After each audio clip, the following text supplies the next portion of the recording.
chair exercises can actually build more muscle strength than walking. And before you think I'm telling you to toss out your walking shoes, stick with me because the science here gets interesting. Understanding this research could change how you approach fitness for the rest of your life. Today we're covering what peer-reviewed studies actually reveal about chair exercises versus walking. Who benefits most from seated workouts, which specific exercises deliver the best results, and when walking remains the smarter choice. This isn't about declaring one universally superior to the other, it's about knowing which tool works best for which purpose. What the science actually shows? A major study from 2021 analyzed 25 different research trials involving nearly 1,400 older adults, and the researchers wanted to know what chair-based programs actually accomplish in the body. The results turned out to be substantial. Participants doing regular chair exercises gained over 2 kilograms of hand grip strength on average, and their arm curl repetitions jumped by almost 3 more reps in a 30-second test. But here's the finding that matters most for independence. Chair stand performance improved by more than 2 additional repetitions. Getting up from a chair ranks among the most fundamental movements for living on your own, and every bathroom trip, every morning, you get out of bed every time you leave the dinner table involves some version of that motion. Chair exercises target and strengthen exactly those muscles. Walking delivers phenomenal benefits for your heart and your endurance. But it doesn't build leg strength the same way unless you're climbing hills or taking stairs. A Cochrane review examining over 25,000 participants found that walking programs alone showed uncertain effects on preventing falls. Preventing falls because walking improves stamina without strengthening legs, unless inclines or steps get involved. Raw muscle building for daily function gives chair exercises a genuine edge. The fall prevention question here is where I need to be completely straight with you because the research gets complicated and I refuse to mislead anyone watching this. Falls represent a massive problem in this age group. CDC data shows that 1 in 4 adults over 65 falls each year, which translates to 14 million people. These aren't just minor stumbles either, as 2023 saw over 41,000 seniors die from fall-related injuries, while 3 million landed in emergency rooms. The total healthcare price tag hits $80 billion annually, with Medicare picking up 67% of that cost, something most people do and realize comes from national institutes of health research showing that over 90% of inpatient fall visits result from lower G activities like walking and standing around. Not extreme sports, not risky behavior, just everyday movement. Chair exercises carry a clear safety advantage during the workout itself, since you've reseated and stable with virtually zero fall risk while exercising. But here's the catch, and this matters a lot. That same 2021 meta-analysis discovered that chair exercises produced no measurable improvement in balance. The Berg Balance Scale, the Timed Up and Go test, gait speed, none of these shifted from chair-based programs alone. Training balance requires standing because your body needs practice with those postural responses that kick in when you start tipping over. Seated exercise can't fully replicate that challenge. The honest answer breaks down like this. Chair exercises excel at building the strength you need to catch yourself if you start falling, but they don't train the balance reflexes that help prevent falls from happening in the first place. Who should focus on chair exercises? Toby Jevnikar, a physical therapist at Cleveland Clinic, put this really clearly when she explained that everyone at every age and ability benefits from exercise, and chair-based exercises serve as modifications that help you exercise safely. Her clinic typically recommends chair exercises to people starting around age 65 or older, plus anyone using assistive devices like walkers or wheelchairs. Jevnikar also noted that seated or standing chair exercises help you safely and effectively increase muscle tone and flexibility, while even getting your heart rate elevated a bit, and that a chair exercise program can make a difference as you age by helping you stay independent for day-to-day activities. Sarah Kellen, a doctor of physical therapy with board certification in orthopedic clinical specialty at Hinge Health, added that chair exercises still provide a full-body workout and remain safe for almost everyone while helping with strength, flexibility, and endurance. Her view is that chair exercises offer a great way to get sedentary people moving again. Dr. Mary Norman, a geriatrician at Cedars-Sinai, raised an important point about keeping expectations realistic by reminding people that every little bit of physical activity counts, and that seniors coo, and always meet adult exercise recommendations. For some people, 10 minutes turns out far better than an unrealistic goal of 30 minutes. The people who benefit most from chair exercise focus include those recovering from surgery or injury, anyone relying on a walker, cane or wheelchair, people with severe arthritis, which affects nearly half of adults over 65 according to CDC data, those dealing with balance issues, and high fall risk, and honestly anyone who's been inactive and needs a safe entry point. The sit-to stand. Your most important chair exercise. If you remember nothing else from this entire video, remember this one movement. The sit-to stand, sometimes called the chair stand, is probably the single most functional exercise available to you. Dr. Kellen specifically calls this one out, recommending that even if your day gets busy and you lack time for a full session, mixing in some sit-to stand exercises helps tremendously. This exercise targets multiple muscles efficiently, and research shows it reduces fall risk. The effectiveness comes from working your quadriceps, its hamstrings, glutes, and core simultaneously while practicing a movement pattern you use dozens of times daily whenever you stand up from proper form. Research supports this strongly, as that 25-study analysis showed the 30-second chair stand test improving significantly with regular practice. Participants averaged 2.25 additional repetitions, which might not sound dramatic until you consider that at 80 years old, 2 extra chair stands in half a minute can separate needing help getting up from doing it yourself. Proper form starts with sitting toward the front of a sturdy chair with feet flat and hip width apart, and crossing your arms over your chest or extending them forward. Lean slightly forward and push through your heels to stand completely, then control your descent back down for 1 full repetition. Starting out, using your hands on armrests or thighs for assistance works perfectly fine. The goal becomes doing it without arm help over time. A complete chair exercise routine.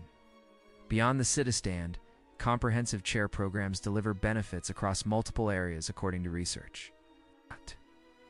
A 2023 meta-analysis examined chair-based resistance band programs in older adults with average ages between 75 and 85. And the findings impressed the researchers. Activities of daily living scores climbed significantly.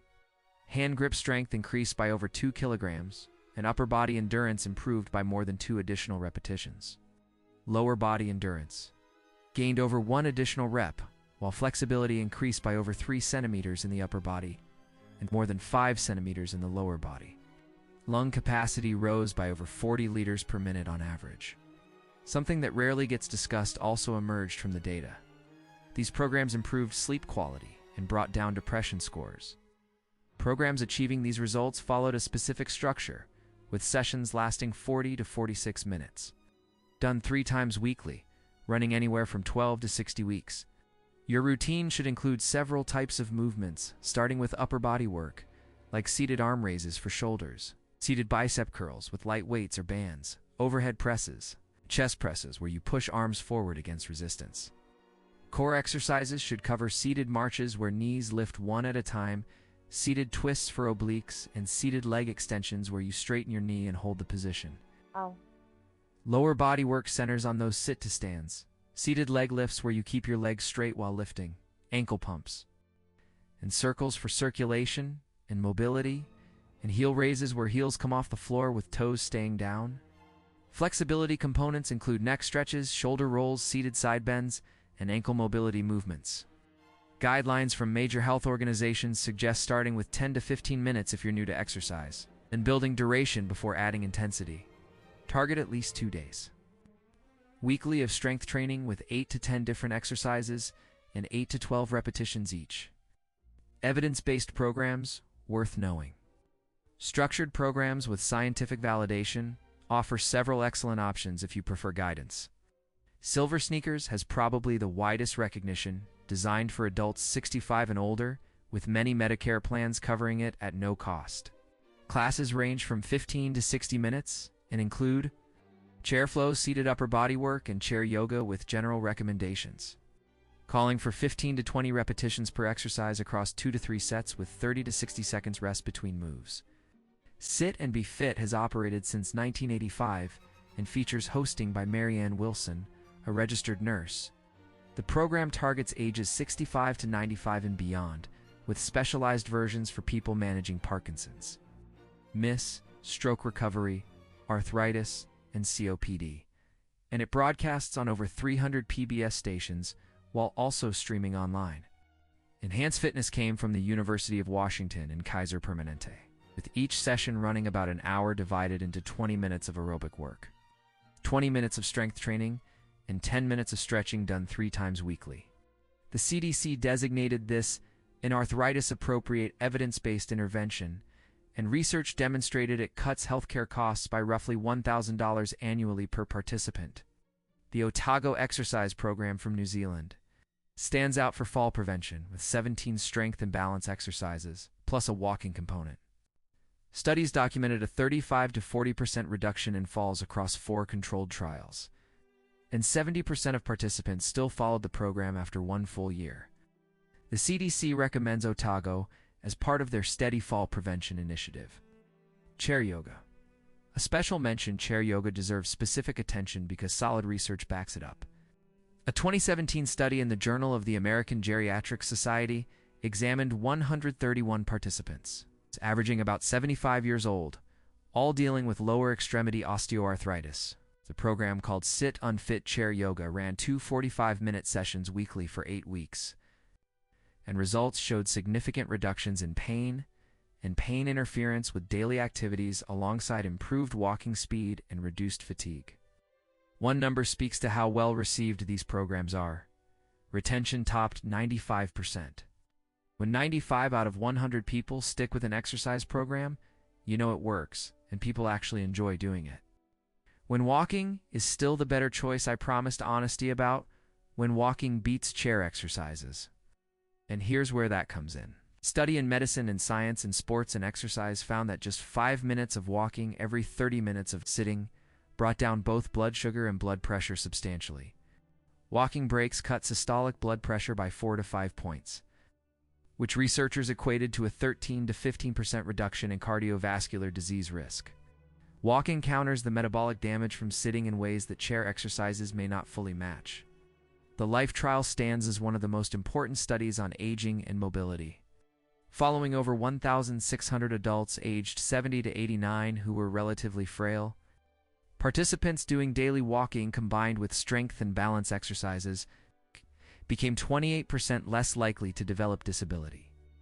Harvard researchers examining this study made a striking observation. Walking without assistance probably serves as the single factor that most determines whether a person can live independently. Bone density also responds to walking's weight-bearing stress in ways chair exercises cannot replicate, since seated movement is by definition non-weight-bearing. That balance discussion from earlier returns here too, as chair exercises failed to move balance scores meaningfully in the research. Walking, especially on varied ground, challenges your balance with every single step. Cardiovascular fitness shows clear differences in the numbers from research published in the Journal of Physical Activity and Health. Sitting burns around 80 calories per hour, while standing burns about 88. But walking, even at a slow pace under 3 miles per hour, burns roughly 210 calories per hour, which works out to 2.6 times more than sitting. The expert consensus. What specialists actually recommend came through in a Delphi consensus study where 16 experts focused specifically on chair-based exercise for older people. Their conclusions showed nuance but remained clear. The experts reached agreement that chair-based exercise should not be regarded as the default program for all older people without appropriate justification and progression toward other activities. They also agreed that where possible, chair-based exercise should function as a starting point to progress towards standing programs. Major health organizations align with this view. CDC guidelines updated in December 2024 specifically mention chair and desk exercises as appropriate starting points for older adults with limitations, while stressing that any exercise beats no exercise, and that progression remains the goal when ability allows. World Health Organization guidelines from 2028 remain current, recommend that older adults do varied multi-component physical activity, emphasizing functional balance, and strength training at moderate or greater intensity on 3 or more days weekly. The American College of Sports Medicine endorses chair-based Pilates and seated exercises as legitimate options for older adults with mobility limitations, while emphasizing multi-component exercise for fall prevention. The honest summary, bringing everything together, the truth helps more than any oversimplified claim. Chair exercises are proven to build strength and grip arms and legs needed for daily activities, while improving flexibility, endurance, and mental health outcomes like sleep quality and depression. Safety during the workout itself runs high because there's no fall risk while seated. Accessibility extends to almost everyone, regardless of mobility level. The CDC, American College of Sports Medicine, Cleveland Clinic, Harvard, and physical therapists nationwide all endorse these programs. Chair exercises alone don't move the needle on balance. Don't deliver walking's cardiovascular benefits. Don't build bone density as non-weight-bearing activity. And don't fully prepare your body for the postural challenges of daily movement. Current research reveals that only about 15.5% of adults over 65 meet both aerobic and strength training guidelines, while roughly 31% of seniors, about 31 million people, remain physically inactive. Physical inactivity costs the healthcare system an estimated $117 billion every year. Any exercise beats no exercise, but the best approach when possible uses chair exercises as a foundation and stepping stone toward standing exercises and walking as strength and confidence grow. Your action plan starting points depend on where you are right now based on everything covered here.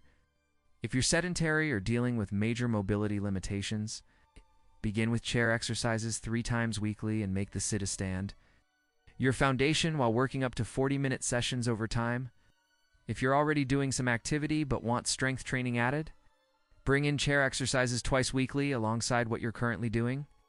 If you can walk safely, keep walking and add chair-based strength training, since that combination of walking for cardiovascular health and chair exercises for strength gets solid support from the research. Regardless of starting point, work with your doctor or a physical therapist on a progression plan. The goal isn't doing chair exercises forever if you're capable of more. It's using them as tools to build toward greater independence and capability.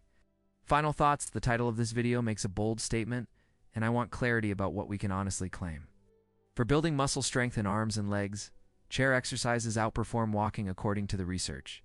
For functional movements like standing up from chairs, climbing stairs, carrying groceries, the strength from chair exercises applies directly. Fitness isn't one-dimensional though, as your body needs strength, cardiovascular endurance, balance, flexibility, and bone density. No single exercise type delivers all of that. The smartest approach comes from understanding what each tool does best and using them accordingly. Chair exercises build strength safely, while walking builds endurance and challenges balance, and together they create a more complete fitness picture. One thing the research makes absolutely clear: the worst exercise is none at all. If chair exercises are what you can do safely and consistently, they will make a meaningful difference in your strength, your function, and your independence.